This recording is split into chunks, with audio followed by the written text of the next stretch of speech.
work this morning. You know what the reward for work is? More work. I agreed once, and I've been signed up every time, and it's a great privilege. I'm very honored to be here today. This is the third installment, the third year of our now annual faculty lecture series.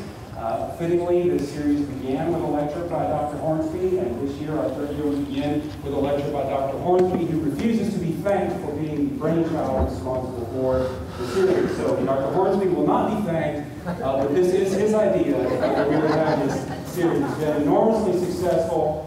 If you are one of Dr. Benny Hornsby's students now or in the past, would you stick a hand up? Would you give him a hand?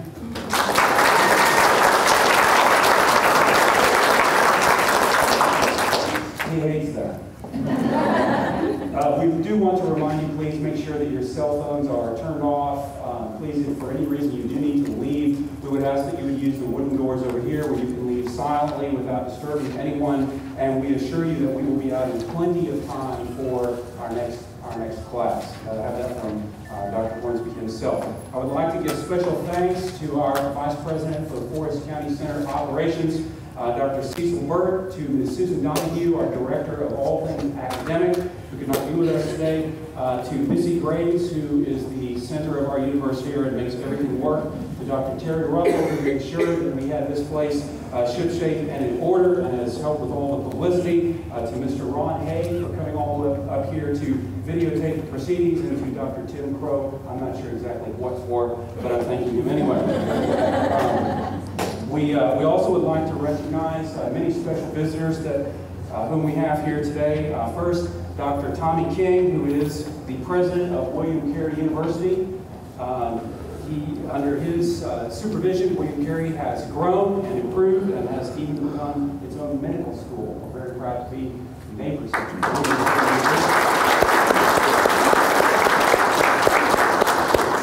I would also like to recognize from William Carey Dr. Barry Morris, who is the Dean of the School of Education. Thank you for being here.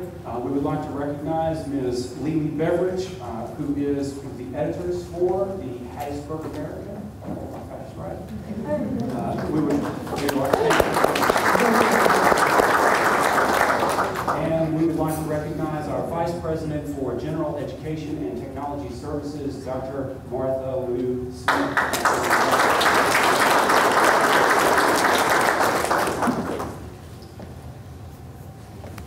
I sometimes think that we in South Mississippi have a Nazareth complex. Wonder, like the disciple, whether anything good can come out of Nazareth, or anything really important, significant, meaningful, or worthwhile, or successful can come out of South Mississippi, or even out of the towns of South Mississippi, like Lumberton. Well, today we're introducing Dr. Benny Hornsby, who is a proud native of Lumberton, Mississippi. And when you hear all of his journeys, travels, and accomplishments, I think that I hope that you'll find it inspiring and recognize that we have, New York City ain't got nothing on us. I guess I'll put it to you. A native of Lumberton, Dr. Hornsby has taught sociology and other courses here at the Forrest County Center for the past 8 years. By the way, this was one of his life goals. This was one of his life ambitions since he was young. He also teaches psychology courses at William Carey University at night and during the summers. Before coming to Pearl River, Dr. Hornsby spent 36 years on active duty in the Navy and the Marine Corps, where he was promoted from seaman recruit to captain. He's a Vietnam veteran who also spent 18 years at sea on 6 different ships, and a world traveler who would, as he says, rather stay home. He is currently the community, quote, military writer for the Hattiesburg American newspaper, and he is the author of the forthcoming book, A Navy Chaplain's Devotions for Afloat and Ashore. He's also working on another book on the history of Highway 11, which his father helped build, which goes all the way to the northern part of the United States. He is a graduate of Pearl River Community College in automotive mechanics. He was selected there to be who's who among students in American junior colleges. He's a graduate of the University of Southern Mississippi 3 times. He's a graduate of the University of Rhode Island, just once, I guess. The University of Oklahoma, of New Mexico State University, of San Diego State University, of New Orleans Baptist, and also Fuller Theological Seminary. Dr. Hornsby has 10 degrees. He wanted me to tell you that, well, I'll get to that in a minute. Just to say a word about his degrees, he has a PhD in sociology from New Mexico State, that's the most recent. He has a doctorate in ministry from Fuller Theological Seminary. He has 6 master's degrees, 1 in counseling from USM, 1 in psychology from Oklahoma, 1 in English literature from Rhode Island, 1 in theology from New Orleans Baptist Theological Seminary, 1 in Asian history from San Diego State, and another MA, which is in sociology from New Mexico State.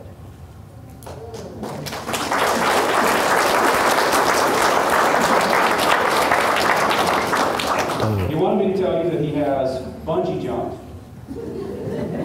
parachute jumped, ridden a bull jumping through a rodeo arena, jumped motorcycles over lots of stuff, but that he has never clean jumped, mostly because he didn't live out west during the gold rush. He says he does love the desert. He also forgot to mention that he's an artist. He and his students created that, as well as the wildcat that adorns our bridge and gives identity to his campus out there in the center of the campus. He's an accomplished tomato farmer. He is an antique clock repair specialist. And without further ado, Dr. Cameron.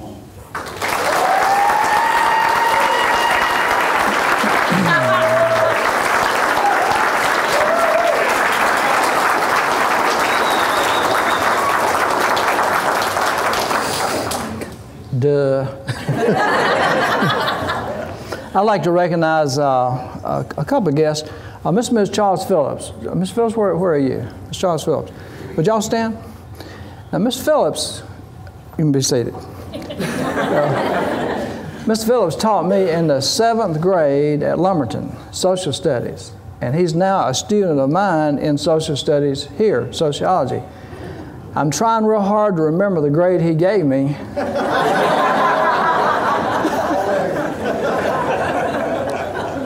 So that I could give him the same grade. But it is a pleasure to be here today. As I always say, at my age, it's a pleasure to be anywhere. I'd like to give you my famous, my wife told me not to do this, but I'm not too good at following her directions, I guess. I want to give you my famous 3-point guarantee. I guarantee to tell you something you don't know. I guarantee to keep you awake. And I guarantee to get you out on time. About no later than 11:45 or so, I'll be shutting down whether I'm through or not, so don't get nervous. This morning I want to talk about place names in South Mississippi, with an emphasis on the 6 different counties that feed into this community college district. In other words, their taxes pay for our education and our jobs. We're going to go from Petal to Picayune, from Bassfield to Brooklyn. But at first, let me say a few things about names in general. First of all, names are very important. Psychologists tell us that the name that we love to hear more than any other name is our own. And the name that we love to hear next, or names, is of those that we love the most. Names are also very significant. There's a lot of difference between lightning bug and lightning. Names can also cost you money. A few American companies have learned this the hard way. They've learned that it can be very dangerous to literally translate American names into foreign languages. General Motors is a case in point down in South America. They had a hard time selling Chevrolet Novas, N-O-V-A-S, Novas there, and they couldn't figure out why. Till finally somebody pointed out that Nova in Spanish means no go. Pepsi-Cola had its own problems in Asia. In Thailand, for example, the slogan, "Come alive, you're in the Pepsi generation," literally translates as Pepsi brings your ancestors back from the dead. So names are very profound. The Bible says that there is a name above every other name. William Shakespeare said in Romeo and Juliet, what's in a name? He said, that which we call a rose by any other name would still smell as sweet. There's a lot of good stories out there about names, but I only have time to tell you one. Notice William Shakespeare has an earring. I thought that's kind of interesting. Anyway, I've only got time to tell you one about Shakespeare. This is the 400th anniversary of the King James translation of the Old Testament, the Bible that many of us old-timers, with old-timers disease, I guess, prefer. In about 1605, King James I of England assembled 50 of the foremost scholars in England to do this translation. Now, there's always been some speculation, some wonder if William Shakespeare might have been one of the ones who were included in that list of translators. His name is not on the original list of 50, but take a look at this. In 1611, when the King James Version came out, Shakespeare had just turned 46. If you go to Psalm 46 and start at the beginning, and you count down 46 letters from the first word, you come to the word shake. If you go to the bottom of Psalm 46 in the King James Version and count up 46 letters, you come to the word spear, Shakespeare. Is that just a coincidence? Is that just an oddity? Makes you kind of wonder, doesn't it? The importance of names. There's some interesting place names in Mississippi in general, as well as in our community college district. For example, we don't have a hot coffee, a why not, or a morning star, as you'll find around the state. But in our 6-county district, we do have a Caesar, a Napoleon, and a Seneca.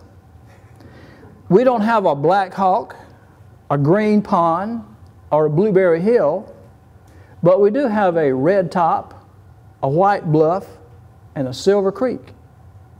We don't have a Hog Chain, a Rolling Fork, or a King Bee, but we do have a Flat Top, a Sandy Hook, and a Birdline. Let's look now at some of these places, particularly in the South, got named in the first place. First of all, in the South, we name things after geographic features.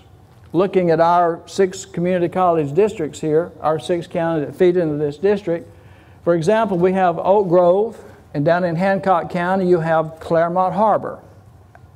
Clear Harbor, right? We name things after famous people, an eponym. Just down north of Lumberton is a little community called Seneca. Who is Seneca? Who can tell me who Seneca was? Okay. Later on, yeah.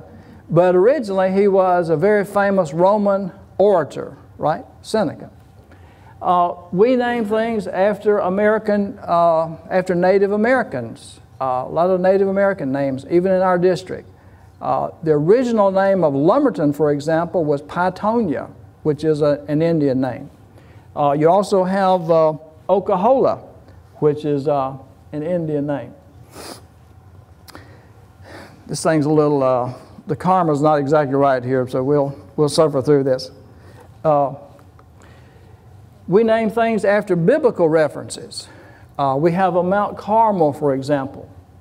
We name things after famous events. For example, out from Summerall is a community called Military. In fact, there's a military road. And this is named after the fact that in 1812 or so, General Andrew Jackson was marching his army down to what turned into the Battle of New Orleans, and they might have bivouacked there one night, or at least passed through. So right here in Lamar County, we have a military.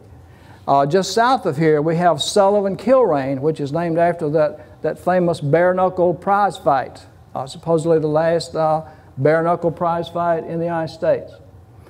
The railroads are very important here in the South, naming things. These woods were just working alive with these little dummy lines, these little train lines which carried the logs out, which was our major industry until they clear cut everything. And I was telling Dr. Burt that the original name of Brooklyn, his hometown, was Bulis. I don't think he believes me, but it was Bulis. And Bulis was named after one of the chief engineers of the Gulf and Ship Island Railroad, which came through about that time. Here are the counties that make up our district. I was looking at it last night. It kind of looks like an ice cream cone. You could probably make some kind of analogy about that, but I can't think of what it is. Jefferson Davis County, Marion County, Lamar County, Forrest County, Pearl River County, and of course Hancock County. Now what I'd like to do now is briefly go through and tell you how each one of these counties got their names. Of course, Forrest County got its name from General Nathan Bedford Forrest, very famous or infamous, the way you want to look at it, general in the Confederate Army during the Civil War. Hancock County got its name after John Hancock. Put your John Hancock name on this document, right? John Hancock was in fact, he was the first person to sign the Declaration of Independence. Now, just as an aside, there's always been a lot of speculation about why John Hancock wrote his name in the center and wrote his name so big when the other 28 or so signers, just kind of trail off on the page. And the answer, I guess, is that, first of all, he was the first one to sign it, so why not sign in the middle? And also, the story is that he wanted his name big enough so that King George of England could read it. Because really and truly, when you think about it, all of these patriots who signed that Declaration of Independence, in many ways, were signing their death warrant. Lamar County, of course, is named after Lucius Quintus Cincinnatus Lamar II. He was a senator from Mississippi, and he was also a United States Supreme Court Justice. As far as I know, maybe the first and only justice. Who can tell me about the word Cincinnatus, for example? Cincinnati, Ohio is named after this individual in Roman history. Who was Cincinnatus? Anybody know? Cincinnatus is the epitome of the Roman soldier. He's a citizen soldier. He supposedly left his field, left his plowshare in the field to go off and lead the Roman army against its enemies. So when you look back at how, it's a whole other story about how common names came about. But when you look back, you'll see a lot of Cincinnati references in the 19th century. Jefferson Davis County, of course, is named after Jefferson Davis, the first and only president of the Confederacy. Marion County, just over to the west of us here, is named after Francis Scott Marion. His sobriquet was the Swamp Fox, and he was a famous Revolutionary War hero up in Vermont, New Hampshire, and he is credited in the military with being one of the first so-called guerrilla fighters, or what they today refer to as asymmetrical warfare. They say that might have originated with the Swamp Fox. Pearl River County, of course, is named after pearls. In the 18th century, the French had a rather flourishing pearling industry along the banks of the Pearl River, particularly in its southern reaches. They were actually getting pearls out of freshwater oysters, and that's where the Pearl River got its name. Now I want to take a look quickly at how some of the towns in our 6 counties, or villages, settlements, got their names. There are 221 documented place names in that 6-county district. I will now talk about each one. No. I obviously can't talk about all of those, so I've just picked some of the more interesting ones. But if I don't talk about, or more representative ones, but if I don't talk about your particular hometown or settlement, you come up later and I'll probably know something about it. Okay? I'll be glad to tell you about it. Let's look first at Forrest County. Probably the most significant city in Forrest County, of course, is Hattiesburg. Now, what eventually became Hattiesburg was originally called Twin Forks by the Indians, because just out here toward Petal you have the convergence of the Leaf and Bowie rivers, so they called it Twin Forks. A little bit later on, say mid part of the 18th century, that turned into a river port. As you know, these small rivers were the highways back in the 19th century, and they changed the name of what became Hattiesburg to Gordonsville. And this was after a Mr. Gordon who ran a store on the banks of the Leaf River. Then in 1880, Captain William Hardy, who was surveying the area for his Gulf and Ship Island Railroad, named the settlement Hattiesburg in honor of his wife. Now, my 7-year-old granddaughter and I had an interesting conversation about this last night. She says, Papa, how come they call it Hattiesburg when it's really Hattiesburg? Well, it's really not Hattiesburg, as most of us say. It's really Hattiesburg, right? Because that was the name of his name. But you know, the odd thing about it, you have to go to Gulfport, downtown Gulfport, to find a statue to the founder of Hattiesburg, Colonel Hardy. He was also the founder of Gulfport, of course. Now, there is a small plaque on the old federal building here in Hattiesburg that says something about Colonel Hardy. Hardy Street, you may remember, at one time was advertised as the longest, straightest street in the United States. I don't know if that's still true or if it ever was. This particular area right here, right this area, we're on the edge of a community that was called Bonhomie, which of course in French means good man. And it was named after one of the patriarchs of this area, a prominent lumberman who later became a mayor, W.S.F. Tatum. Mr. Tatum was a big sawmill guy. This is an actual dummy engine from that he owned from Bonhomie. Interesting thing about that, Dr. King probably sort of knows about this. Mr. Tatum gave the land where William Carey College is now, William Carey University is now located today. Just south of here is a community called Palmer, and of course we know that as Palmer's Crossing, which is a predominantly African-American community here. Oddly enough, it was named after a white judge named Judge Palmer. Of interest, back in the 1920s, Sears Roebuck was selling buildings in their catalogs. Remember those Sears Roebuck catalogs? They actually sold buildings. There's some homes in Hattiesburg, for example, I could show to you that were Sears Roebuck built homes. They'd come in on flat cars, unassembled, and you'd get your carpenter and you'd put that house together. Well, the significant thing about Palmer's Crossing, or one of the things, is that Sears Roebuck gave them a school as an advertisement of what their schools looked like. And they put that in papers all around the United States. Petal, of course, is named after Petal Polk, who was the daughter of a prominent early citizen in the area.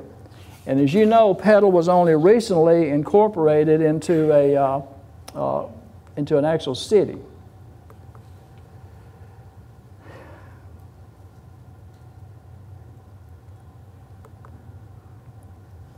I believe that's called Gremlins. North of here, I don't know about you, but I've done a lot of talking in the military and places, and I hate PowerPoints. There's something, they're cursed. They're cursed. They never do right. They just never do right. Rawls Springs, just north of here, was settled in 1841. Rawls was the name of one of the early settlers, and Springs refers to a medicinal spring that the Choctaw Indians used. It was supposedly good to cure kidney disease and blood ailments.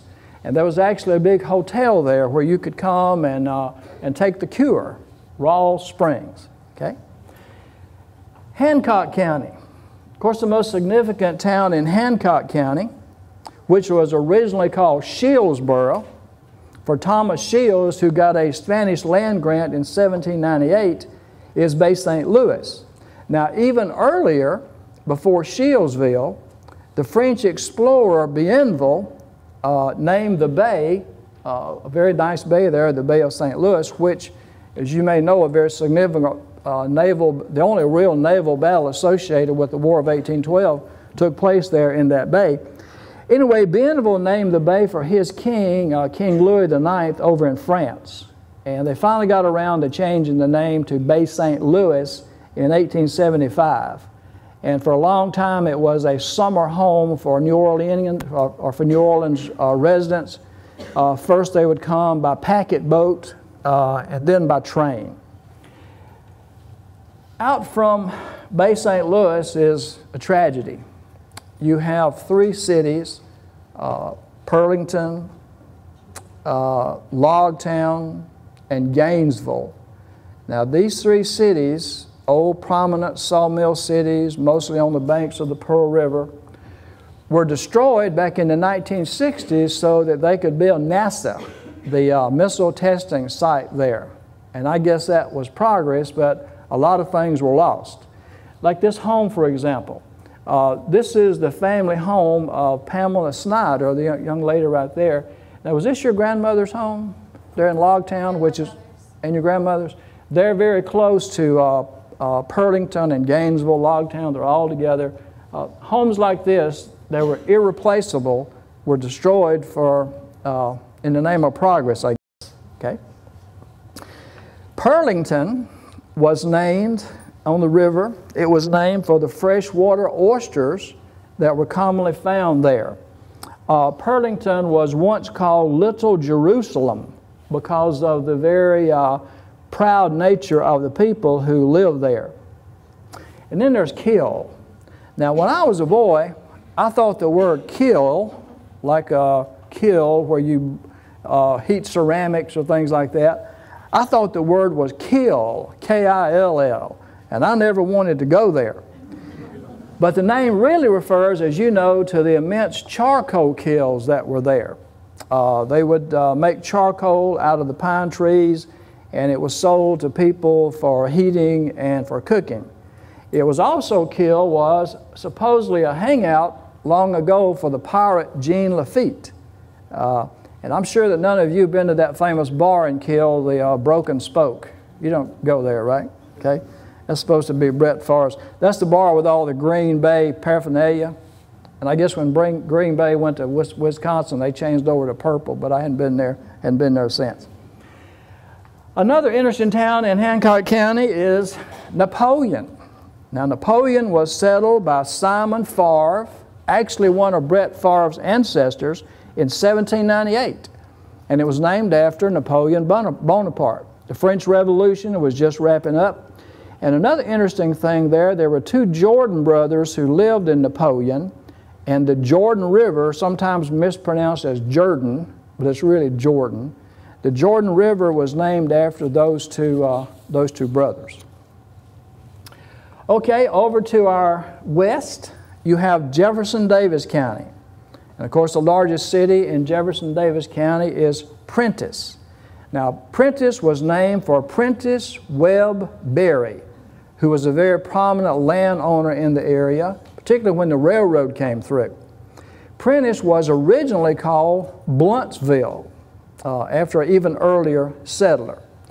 Now, there's a lot of interesting things about Prentiss, but to me, the most interesting thing about Prentiss is the old Prentiss Institute. This was one of the first community, maybe the first, I don't know, certainly first in Mississippi, junior colleges, private junior colleges that was specifically devoted to the education of African American young people. This particular building here is the Rosenwald Building. That building is on the National Historical Register. Mr. Julius Rosenwald was the president and chief operating officer of Sears Roebuck in Chicago, and he was a philanthropist. Very similar to Andrew Carnegie, who built all the Carnegie libraries that are in several towns in Mississippi. Was it guilty conscience, the robber barons? I don't know. They just had so much money they needed to get rid of it. So Mr. Rosenwald donated enough money to build over 500 different Rosenwald schools all around the state. And of those schools, there's only 15 of those buildings left. And that's one of them there in, out from Prentiss. I was once offered a job teaching at the Prentiss Institute. And then you have Hebron. You may not realize this, but there is, well, let's talk about Bassfield. You have Bassfield. Just like Hebron, there are actually two Bassfields. There's the old Bassfield and the new Bassfield.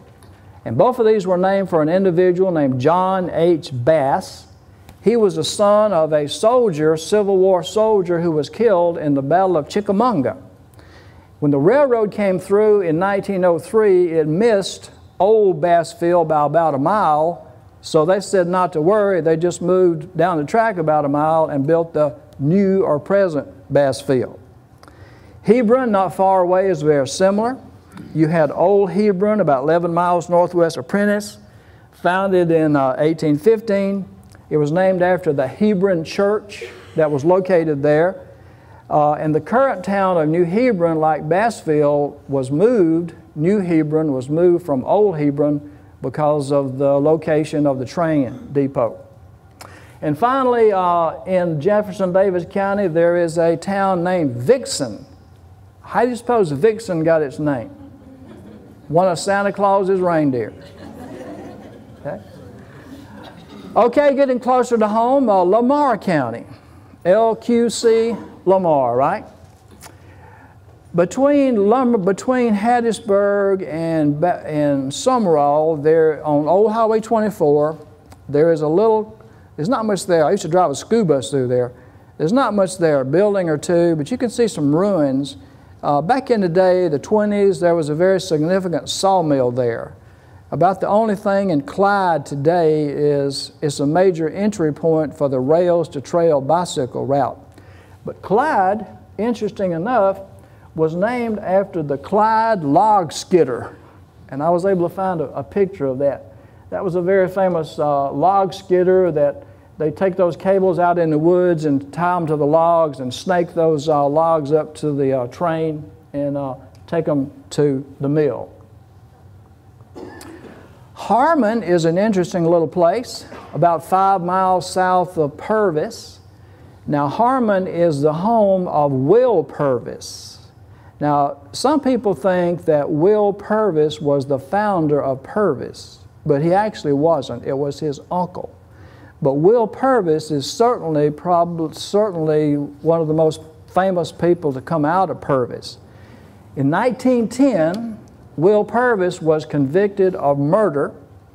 He was taken to the courthouse, same courthouse that you see in Columbia, to be hanged. I'm told that the night before the hanging, many of the ministers in Columbia got together to pray for his soul. The next day, during the hanging, the noose slipped. He fell through the trap door. The sheriff was going to rehang him, but the crowd all around said, no, this is an act of God. They didn't know what to do with him, but about that time they changed governors, and he was resentenced to life in prison in Chicago at Parchman. He served 15 years in Parchman, and finally one day on his deathbed, another man down in Marion County admitted that he actually committed the murder. And the state of Mississippi gave Will Purvis $5,000 for his trouble. Okay. Purvis, what can you say about Purvis? I'm from Lumberton, so I don't say much about Purvis. Lumberton, though, was my hometown. Now, Lumberton's original name was Paitoni, which is an Indian name. You could go out on the hill, one of our fields there, my father was a farmer. You could go out in the field there, and I did this as a boy. I'd follow him behind the mule and pick up arrowheads, because there was obviously a real big Indian village there on a rather prominent point of the land that we owned, because it was an Indian village originally. When the railroad came through in the 1880s, though, first it stopped in Paitonia. You can still go and see the foundations of the old houses, the old commissary things that were there. But the railroad, in its wisdom, decided to make it stop in Lumberton about a mile down the track. And Paitoni went away, and now you have the town of Lumberton. Lumberton was a sawmill town named after its chief product, lumber. The Lumberton football field is now located in the old sawmill mill pond, where they would collect logs and hold them until they store them, hold them until they send them to the saw. Oak Grove. Oak Grove, of course, was named for a rather large stand of oak trees that existed out there, close to the area of the old high school. Its most famous moment took place back in 1958 when a new B-58 Hustler nuclear bomber crashed there. The pilot survived, but the navigator died. His chute didn't open, and his body fell right in front of the old Oak Grove High School. And that gave impetus to a lot of ghost stories that circulate around Lake Serene. In fact, there's a book in Books of Me in Mississippi Ghost Stories. You can look in that and you can read about the ghost of Lake Serene, but the poor Air Force guy who was killed in that crash. Summerall, of course, I hate to talk about Summerall because that's Dr. King's hometown, and I know that he's a Summerall historian. But Summerall was settled around 1874 when Dan Summerall built a cabin on Mill Creek. The cabin later became a post office, so they named the settlement after him. It was the site of the J.J. Newman sawmill, one of the largest in the country at the time, and it was a whistle stop on the Pearl and Leaf Railroad, which later became the Mississippi Central. And every day it had several trains going between Prentiss and Hattiesburg. Pretty big, interesting place. It's a very interesting place around the turn of the century. You can go to Summerall today and see the old jail, which I understand was used a lot back in the day with those sawmill hands and roustabouts. Okay, Marion County. Of course, the largest town in Marion County would be Columbia. Columbia was settled around 1800 as a river port. And I've been told that the main street of Columbia was once a canal. Now, I was told that by the lady sitting right here that I should have introduced at the beginning, Miss Fran Ginn. Fran, would you stand up? Ms. Ginn is the proprietor of the best restaurant in South Mississippi. If you want to go, if you want to eat at a European-style restaurant in South Mississippi, you want to go to the Back Door Restaurant on Main Street in Columbia and tell her I sent you. I have my own table there. Don't sit them at my table, but tell them I sent you. Anyway, Columbia was first named Lott's Bluff, after John Lott, who gave the land for the courthouse. Columbia briefly served in 1821 as the state capital. There are 49 other cities in the United States named Columbia, and all of them, in one way or another, they might not even realize it, but they're named in honor of Christopher Columbus. And there is a feminine figure that you see a good bit, Columbia, and Columbia is the personification of America. In fact, the most famous song during the Civil War was not Dixie, rather it was Columbia, Gem of the Ocean. Out from Columbia, you have a neat little community between Columbia and Lumberton called Hub. Anybody know how Hub got its name? They say the roads were so muddy that the wagons would bog down to their hubs. Okay. You have Kokomo, just outside of Columbia. Kokomo was named by a local doctor, a Dr. Drew, after his hometown of Kokomo, Indiana. It was once a prominent sawmill town, had a big Fernwood Lumber Company sawmill there. And finally, Sandy Hook.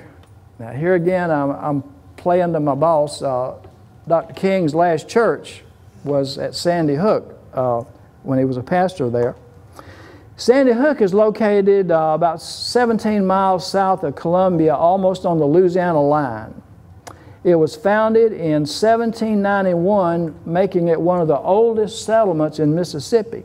In fact, the first post office in Mississippi was located in Sandy Hook. Now, supposedly Sandy Hook got its name from the sandy bottom of a small creek that ran through that area. And it was so sandy that people would have to hook extra oxen to their load in order to pull their gear, their load, their supplies, whatever, through that particular little creek. And that brings us to our last county, Pearl River County. Birdline. We have at least one person here today from Birdline. Birdline is located about 10 miles north of Poplarville. Birdline was named for a local family named Bird. There was a school there called the Line School, so as time passed we have Birdline. Okay? Poplarville. Poplarville was named after Poplar Jim Smith. Now, since he died a long time ago, the best thing I could do was get a copy of his tombstone there in the Poplarville Cemetery. Poplarville was founded in 1884. It's named for Poplar Jim Smith, one of the first settlers in the area. And he had a cabin, if you know Poplarville there, I guess it's Main Street, right above the overpass where the train goes through.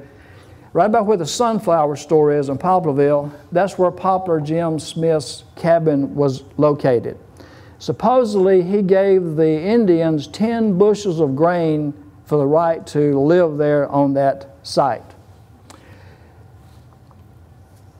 Probably the most famous person to come out of, well, maybe infamous again, to come out of Poplarville was Theodore G Bilbo, who's buried just south of Poplarville in a little community called Juniper Grove because of the junipers there. Senator Bilbo was governor of Mississippi for 2 terms. He was a United States Senator. If you're interested in Senator Bilbo, his papers, all of his official papers, his library, I guess you might say, is located over at USM in the McCain Library. They have all his papers there. And if you're looking for a good topic, a good subject to write a MA thesis or a master or doctorate degree dissertation, that'd be a good place to start. He was called the man, not so much because of his statue, but because of the attitude and I guess the power that he had.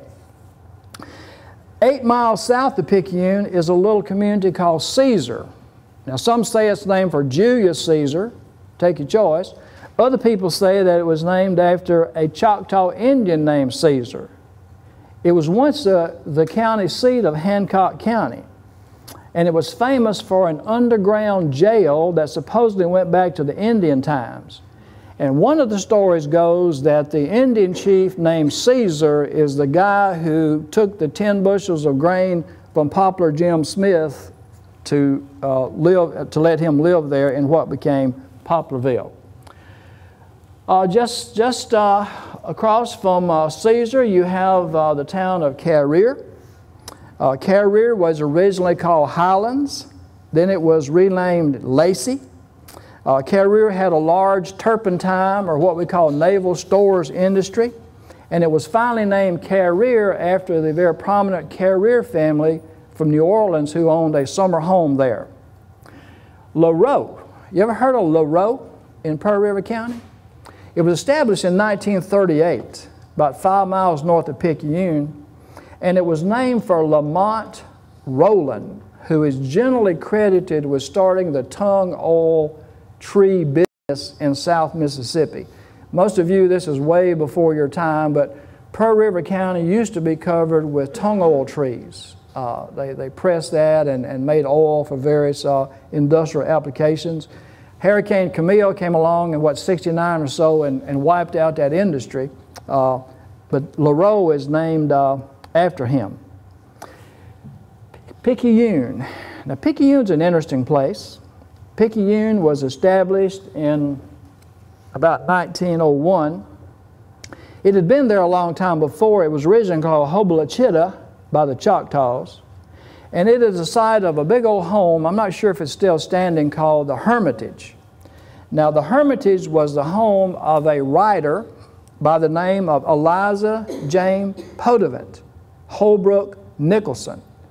And she was the literary editor of the New Orleans Picayune newspaper. A Picayune, of course, as you know, was the smallest Spanish coin. It was worth about 1/2 of a real, or about 5 cents in today's money. Eliza Jane, who went by the pen name of Pearl Rivers, married the editor of the paper, Mr. Holbrook, although he was about 30 years older than she was.